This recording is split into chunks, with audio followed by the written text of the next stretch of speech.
Saudara Kapolda Metro Jaya Irjen Karyoto meminta maaf terkait dengan video viral tersangka kasus penganiayaan Mario Dandi yang memakai borgol kabel TIS secara sendiri pada saat akan melaksanakan pelimpahan tahap 2 oleh penyidik.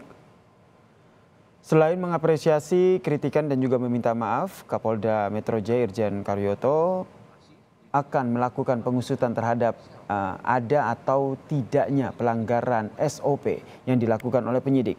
Kapolda Metro Jaya juga mengatakan penyidikan terkait dengan hal ini diserahkan sepenuhnya kepada Kabid Propam Polda Metro Jaya.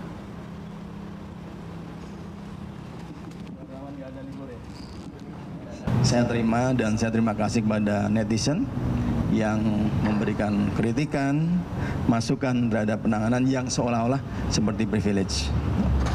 Dan saya katakan apapun masukan, karena yang terlihat dalam video seperti itu, saya selaku penanggung jawab di Polda Metro saya minta maaf. Dan saya juga perintahkan Kabid Propam untuk memeriksa apakah ada hal-hal yang dilakukan oleh anggota kami secara standar operasi prosedur ada yang dilanggar.